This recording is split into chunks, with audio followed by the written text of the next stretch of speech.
ਖਬਰਾਂ ਦੇ ਬੁਲੇਟਿਨ ਦੇ ਸਪਾਂਸਰ ਨੇ ਰੀਅਲਟਰ ਗੁਰਜਿੰਦਰ ਸਿੰਘ ਰੰਧਾਵਾ। ਹਰ ਤਰ੍ਹਾਂ ਦੀ ਪ੍ਰਾਪਰਟੀ ਖਰੀਦਣ ਤੇ ਵੇਚਣ ਲਈ ਤੁਸੀਂ ਕਾਲ ਕਰ ਸਕਦੇ ਹੋ। ਸਤਿ ਸ਼੍ਰੀ ਅਕਾਲ ਜੀ, ਤੁਸੀਂ ਦੇਖ ਰਹੇ ਹੋ ਪੰਜਾਬ ਮਿਲ USA TV ਤੇ ਮੈਂ ਸੁਰਭੀ। ਖਬਰਾਂ ਦੇ ਇਸ ਬੁਲੇਟਿਨ 'ਚ ਬਹੁਤ-ਬਹੁਤ ਸਵਾਗਤ। ਪੇਸ਼ ਆਨ ਦੇਸ਼ ਵਿਦੇਸ਼ ਨਾਲ ਜੁੜੀਆਂ ਹੋਈਆਂ ਕੁਝ ਖਾਸ ਤੇ ਚੋਣਵੀਆਂ ਖਬਰਾਂ। ਮਸਕ ਨੂੰ ਆਪਣੀ ਦੁਕਾਨ ਬੰਦ ਕਰਨੀ ਪੈ ਸਕਦੀ ਹੈ, ਡੋਨਲਡ ਟਰੰਪ। ਅਸੀਂ ਈਮੇਲ ਲੀਕ ਕਰਾਂਗੇ, ਇਰਾਨੀ ਹੈਕਰਾਂ ਨੇ ਟਰੰਪ ਦੀਆਂ ਵਧਾ ਦਿੱਤੀਆਂ ਮੁਸ਼ਕਲਾਂ। ਹਵਾਈ ਯਾਤਰੀ ਦੇ ਇਮਤਿਹਾਨ ਜਾਰੀ ਹੋ ਗਈ ਨਵੀਂ ਐਡਵਾਈਜ਼ਰੀ।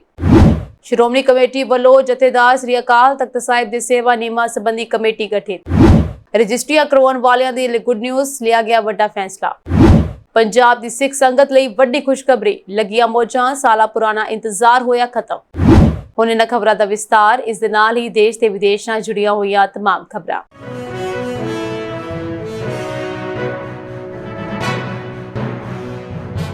ਅਮਰੀਕੀ ਰਾਸ਼ਟਰਪਤੀ ਡੋਨਾਲਡ ਟਰੰਪ ਅਤੇ ਐਲੋਨ ਮਸਕ ਵਿਚਕਾਰ ਰਿਸ਼ਤੇ ਬੁਰੀ ਤਰ੍ਹਾਂ ਵਿਗੜ ਚੁੱਕੇ ਹਨ।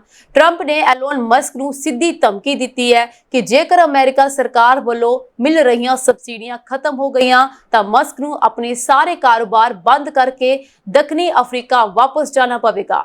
ਟਰੰਪ ਨੇ ਕਿਹਾ ਕਿ ਐਲੋਨ ਮਸਕ ਨੂੰ ਇਤਿਹਾਸ ਵਿੱਚ ਕਿਸੇ ਵੀ ਹੋਰ ਵਿਅਕਤੀ ਨਾਲੋਂ ਵੱਧ ਸਬਸਿਡੀਆਂ ਮਿਲੀਆਂ ਹਨ। ਬਿਨਾਂ ਸਬਸਿਡੀਆਂ ਦੇ ਉਹਨਾਂ ਨੂੰ ਦੁਕਾਨ ਆਪਣੀ ਬੰਦ ਕਰਨੀ ਪਵੇਗੀ। ਨਾ ਕੋਈ ਰੋਕਟ ਲਾਂਚ ਹੋਵੇਗਾ, ਨਾ ਸੈਟੇਲਾਈਟ, ਨਾ ਇਲੈਕਟ੍ਰਿਕ ਕਾਰਾਂ ਦਾ ਉਤਪਾਦਨ। ਸਾਡਾ ਦੇਸ਼ ਬਹੁਤ ਪੈਸਾ ਬਚਾਏਗਾ।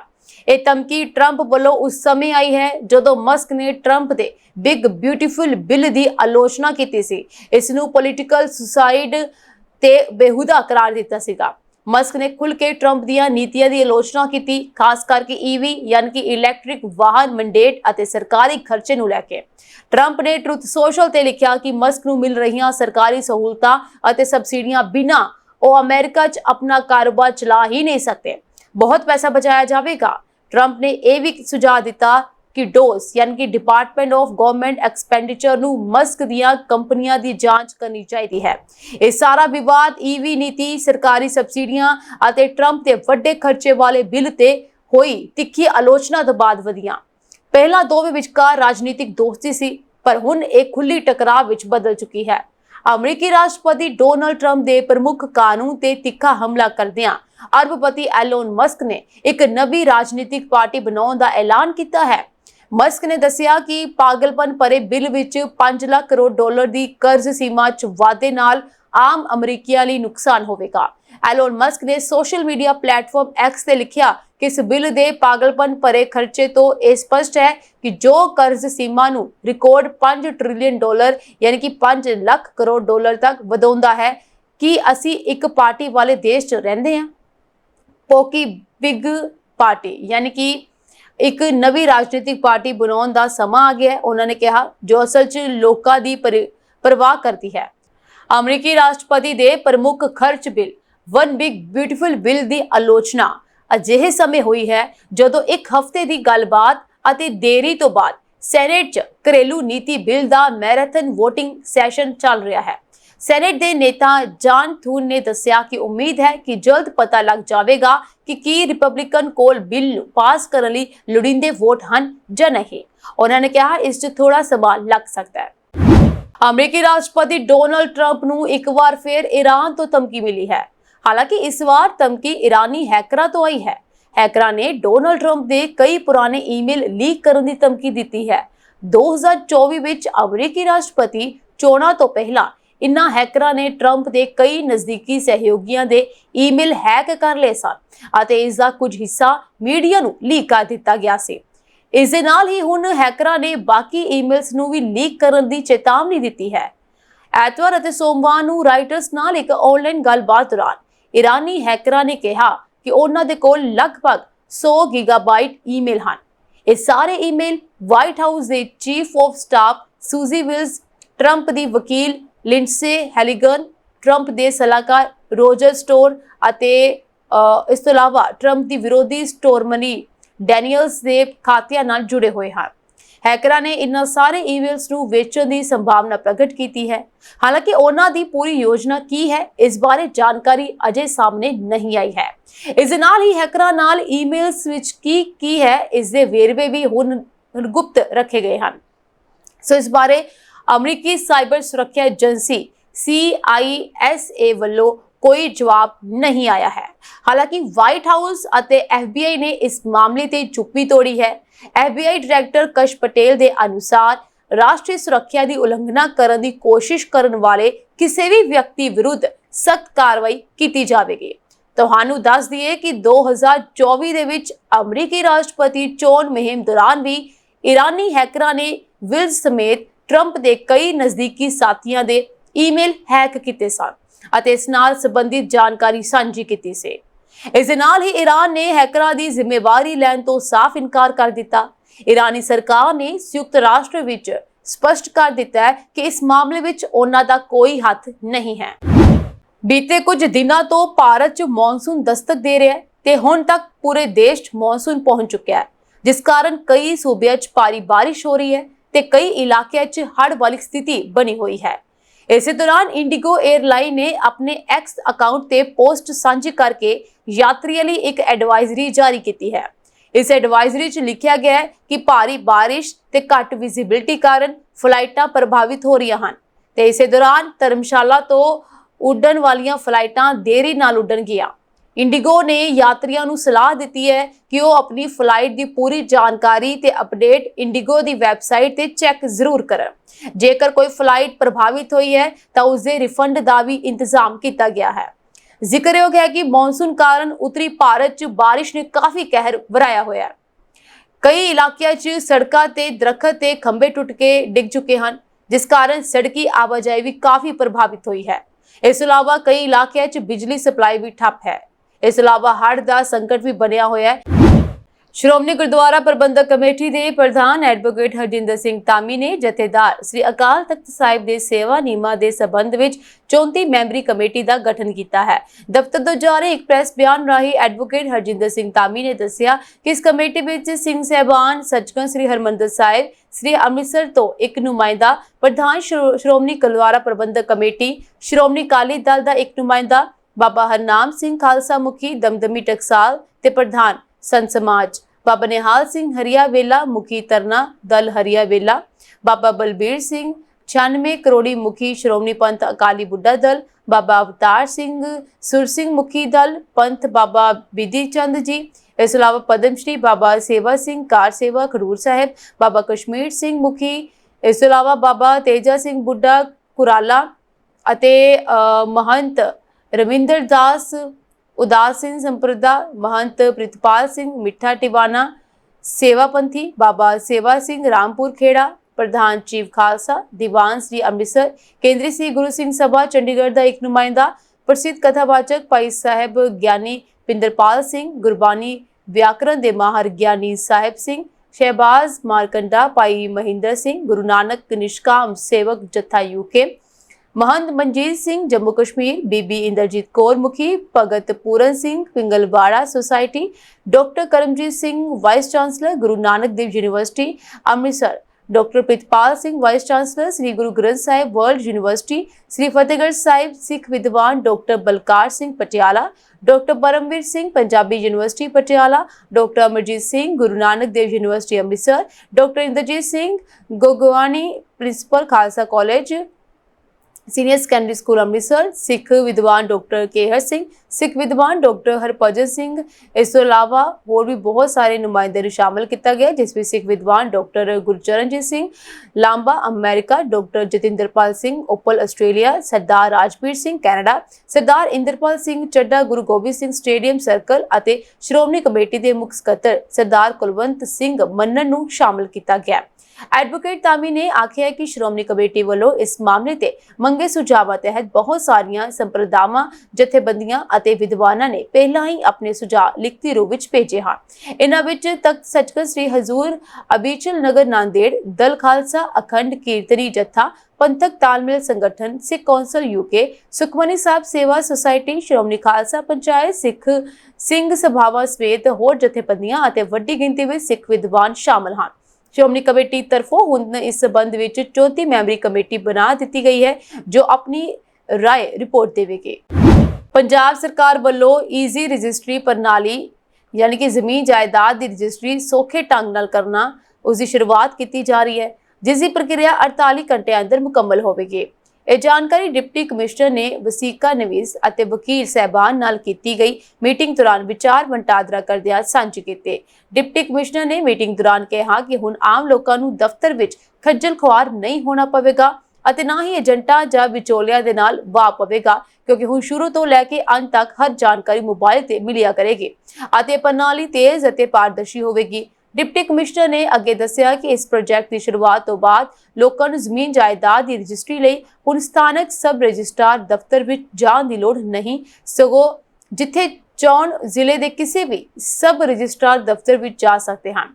ਉਹਨਾਂ ਨੇ ਕਿਹਾ ਦਸਤਾਵੇਜ਼ ਤਿਆਰ ਕਰਨ ਲਈ ਹੈਲਪਲਾਈਨ ਨੰਬਰ ਵੀ ਜਾਰੀ ਕੀਤਾ ਗਿਆ ਜੋ ਕਿ 1076 ਹੈ, ਜਿਸ ਰਾਹੀਂ ਸੇਵਾ ਸਹਾਇਕਾਂ ਨੂੰ ਘਰ ਵੀ ਬੁਲਾਇਆ ਜਾ ਸਕਦਾ ਹੈ। ਇਸ ਨਾਲ ਪੇਂਡੂ ਪਰਿਵਾਰਾਂ, ਸੀਨੀਅਰ ਨਾਗਰਿਕਾਂ, ਕੰਮਕਾਜ ਵਾਲੇ ਪੇਸ਼ੇਵਰਾਂ ਅਤੇ ਬਾਹਰ ਨਾ ਜਾ ਸਕਣ ਵਾਲਿਆਂ ਨੂੰ ਵੱਡੀ ਸਹੂਲਤ ਮਿਲੇਗੀ।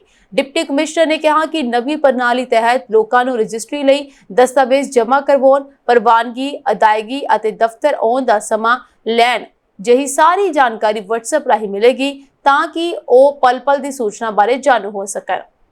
ਉਹਨਾਂ ਨੇ ਵੀ ਕਿਹਾ ਕਿ ਆਨਲਾਈਨ ਦਸਤਾਵੇਜ਼ ਜਮ੍ਹਾਂ ਕਰਵਾਉਣ, ਡਿਜੀਟਲ ਵਿਧੀ ਨਾਲ ਅਗਾਊ ਪੜਤਾਲ ਕਰਨ ਅਤੇ ਰਜਿਸਟਰੀ ਲਈ ਸਬ ਰਜਿਸਟਰਾਰ ਦਫ਼ਤਰ ਜਾਣ ਲਈ ਖੁਦ ਹੀ ਸਮੇਂ ਦੀ ਚੋਣ ਕਰਨ ਵਰਗੀਆਂ ਸਹੂਲਤਾਂ ਹੋਣਗੀਆਂ ਅਤੇ ਕਿਸੇ ਵੀ ਨਾਗਰਿਕ ਨੂੰ ਹੁਣ ਲੰਮੀਆਂ ਲਾਈਨਾਂ 'ਚ ਲੱਗਣ ਅਤੇ ਦਫ਼ਤਰਾਂ ਦੇ ਵਾਰ-ਵਾਰ ਗੇੜੇ ਮਾਰਨ ਦੀ ਲੋੜ ਨਹੀਂ ਪਵੇਗੀ।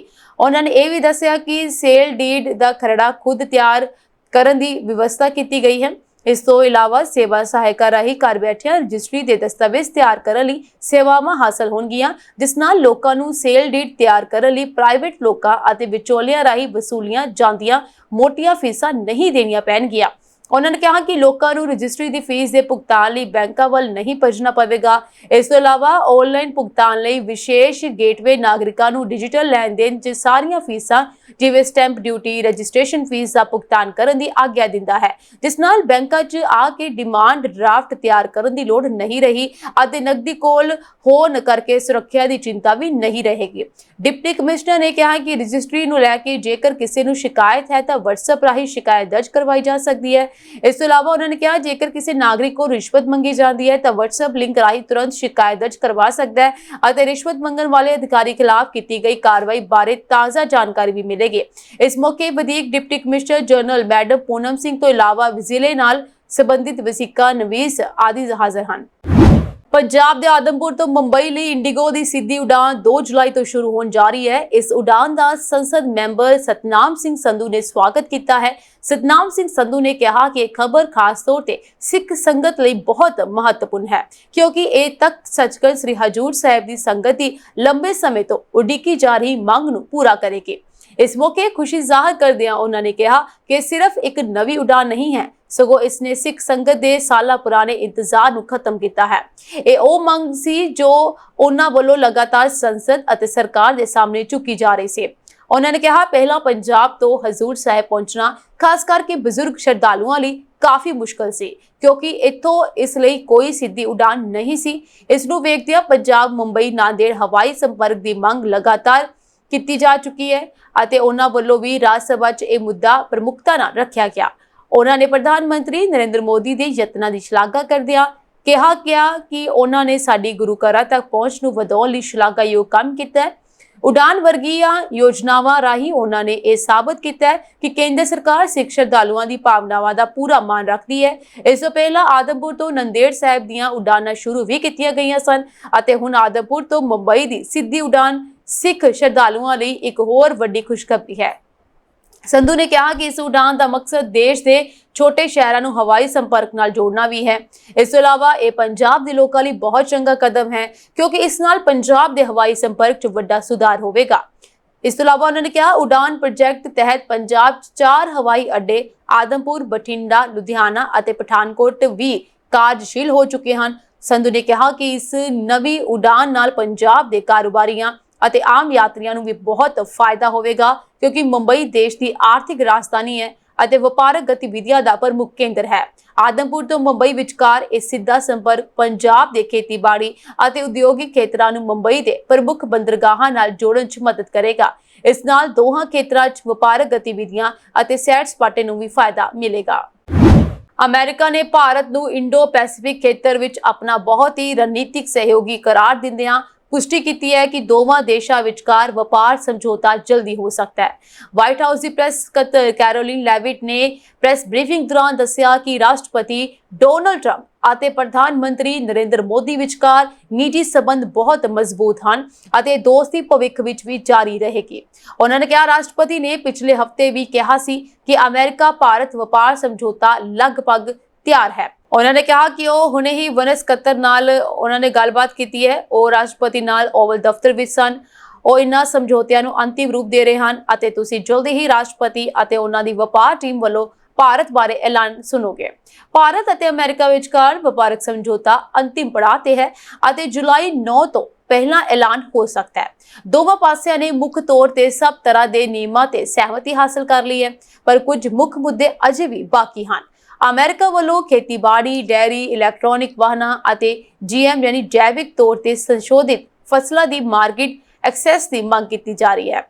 ਭਾਰਤ ਵੱਲੋਂ ਕੱਪੜੇ, ਗਹਿਣੇ, ਚਮੜਾ, ਪਲਾਸਟਿਕ, ਰਸਾਇਣ, ਮੱਛੀ, ਤੇਲ, ਬੀਜ, ਅੰਗੂਰ, ਕੇਲਾ ਆਦਿ ਲੇਬਰ ਇੰਟੈਂਸਿਵ ਉਤਪਾਦਾਂ ਤੇ ਛੋਟ ਦੀ ਮੰਗ ਕੀਤੀ ਜਾ ਰਹੀ ਹੈ। ਪੰਜਾਬ ਵਿੱਚ 2 ਦਿਨ ਪਹਿਲਾਂ ਬਟਾਲਾ ਇਲਾਕੇ 'ਚ ਹੋਈ ਗੋਲੀਬਾਰੀ ਦੀ ਘਟਨਾ ਨੇ ਫਿਰ ਗੈਂਗਵਾਰ ਦੀ ਅੱਗ ਭੜਕਾ ਦਿੱਤੀ ਹੈ।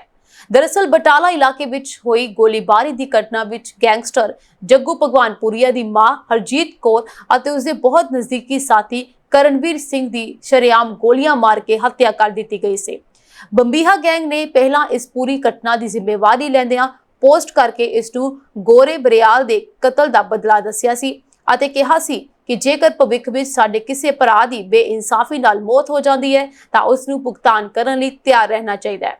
ਘਟਨਾ ਤੋਂ ਬਾਅਦ ਗੈਂਗਸਟਰ ਜੱਗੂ ਦੇ ਗੈਂਗ ਨੇ ਸੋਸ਼ਲ ਮੀਡੀਆ ਤੇ ਪੋਸਟ ਪਾਈ ਕਿ ਹੁਣ ਤਾਂ ਹੱਦ ਹੀ ਪਾਰ ਹੋ ਗਈ ਹੈ, ਹੁਣ ਕੋਈ ਸਾਨੂੰ ਗਲਤ ਨਾ ਕਹੇ। ਇਸ ਸ਼ਬਦੀ ਜੰਗ ਤੋਂ ਇਹ ਸਪਸ਼ਟ ਹੈ ਕਿ ਆਉਣ ਵਾਲੇ ਦਿਨਾਂ ਵਿੱਚ ਪੰਜਾਬ ਅਤੇ ਹਰਿਆਣਾ 'ਚ ਖੂਨੀ ਗੈਂਗਵਾਰ ਹੋਣ ਦੀ ਸੰਭਾਵਨਾ ਹੈ। ਇਸ ਤੋਂ ਇਲਾਵਾ ਇਹਨਾਂ ਦੋਵਾਂ ਗੈਂਗਾਂ ਦੇ ਵਿਦੇਸ਼ਾਂ ਵਿੱਚ ਬਹੁਤ ਸਾਰੇ ਗੁਰਗੇ ਹਨ, ਜਿਸ ਕਾਰਨ ਇਹ ਵੀ ਅੰਦਾਜ਼ਾ ਲਗਾਇਆ ਜਾ ਰਿਹਾ ਹੈ ਕਿ ਵਿਦੇਸ਼ਾਂ ਵਿੱਚ ਵੀ ਇਹਨਾਂ ਗੈਂਗਾਂ ਵਿਚਕਾਰ ਖੂਨੀ ਜੰਗ ਹੋ ਸਕਦੀ ਹੈ। ਹਾਲਾਂਕਿ ਪੰਜਾਬ ਪੁਲਿਸ ਇਸ ਤੇ ਵੀ ਕੰਮ ਕਰ ਰਹੀ ਹੈ ਅਤੇ ਇਸ ਦਾ ਪੂਰਾ ਖੁਫੀਆ ਸਿਸਟਮ ਅਲਰਟ ਮੋਡ ਤੇ ਹੈ। ਪੁਲਿਸ ਆਪਣੇ ਵੱਲੋਂ ਸ਼ਾਂਤੀ ਬਣਾਈ ਰੱਖਣ ਲਈ ਪੂਰੀ ਤਰ੍ਹਾਂ ਵਚਨਬੱਧ ਹੈ, ਪਰ ਇਹ ਵੀ ਪਤਾ ਹੈ ਕਿ ਇਹ ਗੈਂਗਸਟਰ ਪੁਲਿਸ ਕਾਰਵਾਈ ਦੀ ਪਰਵਾਹ ਕੀਤੇ ਬਿਨਾਂ ਖੁੱਲ੍ਹੇਆਮ ਆਪਣਾ ਕੰਮ ਕਰਦੇ ਰਹੇ ਹਨ। ਭਾਵੇਂ ਇਹ ਕੋਈ ਖੂਨੀ ਕਾਂਡ ਕਰਨਾ ਹੋਵੇ ਜਾਂ ਕਿਸੇ ਮਸ਼ਹੂਰ ਵਿਅਕਤੀ ਦਾ ਕਤਲ ਕਿਉਂ ਨਾ ਕਰਨਾ ਹੋਵੇ। ਮਸ਼ਹੂਰ ਗਾਇਕ ਸਿੱਧੂ ਮੂਸੇਵਾਲੇ ਦਾ ਕਤਲ ਇਸ ਦੀ ਇੱਕ ਪ੍ਰਮੁੱਖ ਉਦਾਹਰਨ ਹੈ। ਸੋਸ਼ਲ ਮੀਡੀਆ ਤੇ ਇਹਨਾਂ 2 ਪੋਸਟਾਂ ਨੇ ਪੂਰੇ ਪੁਲਿਸ ਸਿਸਟਮ ਨੂੰ ਹਿਲਾ ਕੇ ਰੱਖ ਦਿੱਤਾ ਹੈ। ਹਾਲਾਂਕਿ ਅਸੀਂ ਇਹਨਾਂ ਸਾਰੀ ਪੋਸਟਾਂ ਦੀ ਪੁਸ਼ਟੀ ਨਹੀਂ ਕਰਦੇ, ਪਰ ਇਹ ਸਪਸ਼ਟ ਹੈ ਕਿ ਗੈਂਗਸਟਰਾਂ ਦੀ ਧੜੇਬੰਦੀ ਆਪਣੇ ਸਿਖਰ ਤੇ ਪਹੁੰਚ ਚੁੱਕੀ ਹੈ। ਆਉਣ ਵਾਲੇ ਦਿਨਾਂ 'ਚ ਗੈਂਗਸਟਰ ਜੱਗੂ ਦਾ ਗੈਂਗ ਬੰਬੀਹਾ ਗੈਂਗ ਤੋਂ ਆਪਣੀ ਮਾਂ ਹਰਜੀਤ ਕੌਰ ਅਤੇ ਦੋਸਤ ਕਰਨਵੀਰ ਸਿੰਘ ਦੀ ਮੌਤ ਦਾ ਬਦਲਾ ਜ਼ਰੂਰ ਲਵੇਗਾ। ਬੰਬੀਹਾ ਗੈਂਗ ਦੇ ਹਰਿਆਣਾ ਦੇ ਗੈਂਗਸਟਰ ਕੌਸ਼ਲ ਚੌਧਰੀ ਅਤੇ ਪ੍ਰਭ ਦਾਸੂਵਾਲਾ ਨੇ ਬਟਾਲਾ ਵਿੱਚ ਹੋਈ ਇਸ ਗੋਲੀਬਾਰੀ ਦੀ ਘਟਨਾ ਦੀ ਜ਼ਿੰਮੇਵਾਰੀ ਲਈ। ਇਸ ਕਰਕੇ ਹੁਣ ਹਰਿਆਣਾ ਪੁਲਿਸ ਦੀ ਅਲਰਟ ਮੋਡ ਤੇ ਹੈ ਅਤੇ ਉੱਥੋਂ ਦੀ ਖੁਫੀਆ ਪੁਲਿਸ ਵੀ ਇਸ ਤੇ ਕੰਮ ਕਰ ਰਹੀ ਹੈ। ਇਸ ਦੇ ਨਾਲ ਹੀ ਇਸ ਮਾਮਲੇ ਨੂੰ ਲੈ ਕੇ ਬੰਬੀਹਾ ਗੈਂਗ ਵੱਲੋਂ ਸੋਸ਼ਲ ਮੀਡੀਆ ਤੇ ਦੁਬਾਰਾ ਪਾਈ ਇੱਕ ਪੋਸਟ ਵਿੱਚ ਕਿਹਾ ਗਿਆ ਕਿ ਜੱਗੂ ਦੀ ਮਾਂ ਦੀ ਮੌਤ ਗਲਤੀ ਨਾਲ ਹੋ ਗਈ ਸੀ, ਪਰ ਹੁਣ ਗੈਂਗਸਟਰ ਜੱਗੂ ਵੱਲੋਂ ਮਾਫ ਕਰਨ ਦੀ ਸੰਭਾਵਨਾ ਬਹੁਤ ਘੱਟ ਪ੍ਰਗਟਾਈ ਜਾ ਰਹੀ ਹੈ। ਜ਼ਿਕਰਯੋਗ ਹੈ ਕਿ ਪਹਿਲਾਂ ਇਨ੍ਹਾਂ ਗੈਂਗਸਟਰਾਂ ਦੇ ਵਿਚਕਾਰ ਲੜਾਈਆਂ ਅਤੇ ਖੂਨੀ ਵਾਰਦਾਤਾਂ ਹੁੰਦੀਆਂ ਸਨ, ਪਰ ਇਹ ਲੋਕ ਆਪਣੀ ਲੜਾਈ ਦੇ ਵਿਚਕਾਰ ਇੱਕ ਦੂਜੇ ਦੇ ਪਰਿਵਾਰ ਨੂੰ ਨਹੀਂ ਲਿਆਉਂਦੇ ਸਨ, ਭਾਵ ਕਿ ਉਹ ਕਿਸੇ ਦੇ ਪਰਿਵਾਰ ਦੇ ਮੈਂਬਰ ਨੂੰ ਹੱਥ ਵੀ ਨਹੀਂ ਲਾਉਂਦੇ ਸਨ। ਪਰ ਗੈਂਗਸਟਰ ਜੱਗੂ ਭਗਵਾਨਪੁਰੀਆ ਦੀ ਮਾਂ ਦੇ ਕਤਲ ਹੋਣ ਤੋਂ ਬਾਅਦ ਗੈਂਗਸਟਰਾਂ ਦੇ ਵਿਚਕਾਰ ਇਹ ਸਮੀਕਰਨ ਪੂਰੀ ਤਰ੍ਹਾਂ ਨਾਲ ਵਿਗੜ ਗਿਆ ਹੈ। ਦੂਜੇ ਪਾਸੇ ਇਸ ਵੱਡੀ ਘਟਨਾ ਤੋਂ ਬਾਅਦ ਗੈਂਗਸਟਰ ਲੋਰੈਂਸ ਬਿਸ਼ਨੋਈ ਦੇ ਗੈਂਗ ਵੱਲੋਂ ਕੁਝ ਵੀ ਪੋਸਟ ਨਾ ਕੀਤੇ ਜਾਣ ਦੀ ਗੱਲ ਕਾਫੀ ਚਰਚਾ ਦਾ ਵਿਸ਼ਾ ਬਣ ਗਈ ਹੈ। ਜ਼ਿਕਰਯੋਗ ਹੈ ਕਿ ਗੈਂਗਸਟਰ ਜੱਗੂ ਭਗਵਾਨਪੁਰੀਆ ਕਿਸੇ ਵੇਲੇ ਗੈਂਗਸਟਰ ਲੋਰੈਂਸ ਬਿਸ਼ਨੋਈ ਦਾ ਸੱਜਾ ਹੱਥ ਮੰਨਿਆ ਜਾਂਦਾ ਸੀ। ਗਾਇਕ ਸਿੱਧੂ ਮੂਸੇਵਾਲੇ ਕਤਲ ਕੇਸ ਨੂੰ ਅੰਜਾਮ ਦੇਣ ਵਿੱਚ ਜੱਗੂ ਗੈਂਗ ਦੇ ਗੁਰਗਿਆਂ ਨੇ ਵੱਡੀ ਭੂਮਿਕਾ ਨਿਭਾਈ ਸੀ।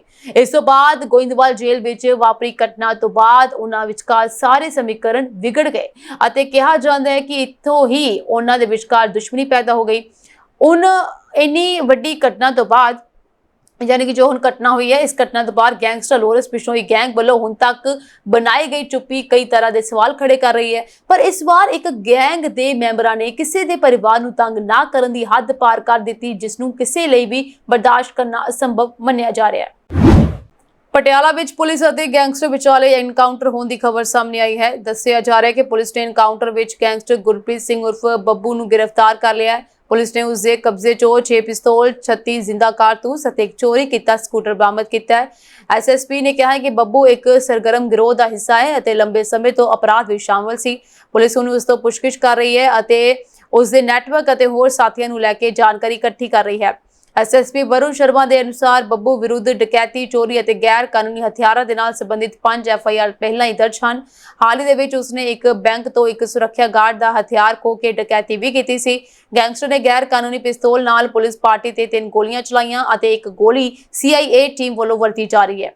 ਉਸ ਦੀ ਗੱਡੀ ਤੇ ਲੱਗੀ, ਪਰ ਮੁਕਾਬਲੇ ਦੌਰਾਨ ਪੁਲਿਸ ਪਾਰਟੀ ਨੇ ਜਵਾਬੀ ਕਾਰਵਾਈ ਵਿੱਚ ਕੁਝ ਗੋਲੀਆਂ ਚਲਾਈਆਂ ਅਤੇ ਇੱਕ ਗੋਲੀ ਗੈਂਗਸਟਰ ਦੀ ਲੱਤ ਵਿੱਚ ਲੱਗ ਗਈ, ਜਿਸ ਤੋਂ ਬਾਅਦ ਉਸ ਨੂੰ ਤੁਰੰਤ ਗ੍ਰਿਫਤਾਰ ਕਰ ਲਿਆ ਗਿਆ। ਐਸਐਸਪੀ ਸ਼ਰਮਾ ਅਨੁਸਾਰ ਗੈਂਗਸਟਰ ਬੱਬੂ ਨੂੰ ਮੈਡੀਕਲ ਜਾਂਚ ਲਈ ਹਸਪਤਾਲ ਭੇਜਿਆ ਗਿਆ। ਭਾਰਤੀ ਰੇਲਵੇ ਨਾਲ ਸੰਬੰਧਿਤ ਇੱਕ ਮਹੱਤਵਪੂਰਨ ਜਾਣਕਾਰੀ ਸਾਹਮਣੇ ਆਈ ਹੈ। ਰੇਲਵੇ ਬੋਰਡ ਨੇ ਪ੍ਰਸਤਾਵ ਦਿੱਤਾ ਹੈ ਕਿ ਹੁਣ ਟ੍ਰੇਨਾਂ ਦਾ ਰਿਜ਼ਰਵੇਸ਼ਨਸ ਚਾਰਟ ਉਹਨਾਂ ਦੀ ਰਵਾਨਗੀ ਤੋਂ 8 ਘੰਟੇ ਪਹਿਲਾਂ ਤਿਆਰ ਕੀਤਾ ਜਾਵੇਗਾ। ਇਸ ਸਬੰਧ ਵਿੱਚ ਰੇਲਵੇ ਨੇ ਇੱਕ ਅਧਿਕਾਰਤ ਬਿਆਨ ਜਾਰੀ ਕਰਕੇ ਕਿਹਾ ਹੈ ਕਿ ਜੇਕਰ ਕੋਈ ਟ੍ਰੇਨ ਦੁਪਹਿਰ 2 ਵਜੇ ਤੋਂ ਪਹਿਲਾਂ ਰਵਾਨਾ ਹੁੰਦੀ ਹੈ ਤਾਂ ਇਸ ਦਾ ਚਾਰਟ ਪਿਛਲੇ ਰਾਤ 9 ਵਜੇ ਤਿਆਰ ਕੀਤਾ ਜਾਵੇਗਾ। ਇਹ ਬਦਲਾਅ ਯਾਤਰੀਆਂ ਲਈ ਰੇਲ ਯਾਤਰਾ ਨੂੰ ਵਧੇਰੇ ਸੰਗਠਿਤ ਅਤੇ ਸੁਵਿਧਾਜਨਕ ਬਣਾਉਣ ਵੱਲ ਚੁੱਕਿਆ ਗਿਆ ਇੱਕ ਕਦਮ ਹੈ। ਭਾਰਤੀ ਰੇਲਵੇ ਨੇ ਐਲਾਨ ਕੀਤਾ ਹੈ ਕਿ ਨਵਾਂ ਯਾਤਰੀ ਰਿਜ਼ਰਵੇਸ਼ਨ ਸਿਸਟਮ ਇੰਨਾ ਕੁਸ਼ਲ ਹੋਵੇਗਾ ਕਿ ਪ੍ਰਤੀ ਮਿੰਟ 1,05,000 ਤੋਂ ਵੱਧ ਟਿਕਟਾਂ ਦੀ ਬੁਕਿੰਗ ਸੰਭਵ ਹੋਵੇਗੀ। ਇਹ ਯਾਤਰੀਆਂ ਨੂੰ ਖਾਸ ਕਰਕੇ ਤਤਕਾਲ ਟਿਕਟ ਬੁਕਿੰਗ ਦੇ ਸਮੇਂ ਵਧੇਰੇ ਸਹੂਲਤ ਪ੍ਰਦਾਨ ਕਰੇਗਾ। ਰੇਲਵੇ ਨੇ ਇਹ ਵੀ ਸਪਸ਼ਟ ਕੀਤਾ ਹੈ ਕਿ 1 ਜੁਲਾਈ 2025 ਤੋਂ ਸਿਰਫ ਪ੍ਰਮਾਣਿਤ ਉਪਭੋਗਤਾ ਹੀ IRCTC ਵੈਬਸਾਈਟ ਅਤੇ ਮੋਬਾਈਲ ਐਪ ਰਾਹੀਂ ਤਤਕਾਲ ਟਿਕਟਾਂ ਬੁੱਕ ਕਰ ਸਕਣਗੇ। ਇਸ ਲਈ ਉਪਭੋਗਤਾ ਨੂੰ OTP ਆਧਾਰਿਤ ਪ੍ਰਮਾਣੀਕਰਨ ਪ੍ਰਕਿਰਿਆ ਵਿੱਚੋਂ ਲੰਘਣਾ ਹੋਵੇਗਾ। ਇਹ OTP ਤਸਦੀਕ ਡਿਜੀ ਲੋਕਰਸ ਜਾਂ ਕਿਸੇ ਹੋਰ ਵੈਧ ਸਰਕਾਰੀ ਪਛਾਣ ਪੱਤਰ ਨਾਲ ਜੁੜੇ ਆਧਾਰ ਕਾਰਡ ਰਾਹੀਂ ਕੀਤੀ ਜਾਵੇਗੀ। ਇਹ ਨਵਾਂ ਸਿਸਟਮ ਜੁਲਾਈ 2025 ਦੇ ਅੰਤ ਤੱਕ ਲਾਗੂ ਕੀਤਾ ਜਾਵੇਗਾ। ਅਮਰੀਕਾ ਦੇ ਇਡਾਹੋ 'ਚ ਇੱਕ ਸ਼ਖਸ ਨੇ ਇੱਕ ਜੰਗਲ 'ਚ ਅੱਗ ਲਗਾ ਦਿੱਤੀ ਤੇ ਜਦੋਂ ਉਹਨਾਂ ਨੂੰ ਬੁਝਾਉਣ ਲਈ ਫਾਇਰ ਬ੍ਰਿਗੇਡ ਦੇ ਮੁਲਜ਼ਮ ਉੱਥੇ ਪਹੁੰਚੇ ਤਾਂ ਉਹਨਾਂ ਤੇ ਫਾਇਰਿੰਗ ਸ਼ੁਰੂ ਕਰ ਦਿੱਤੀ।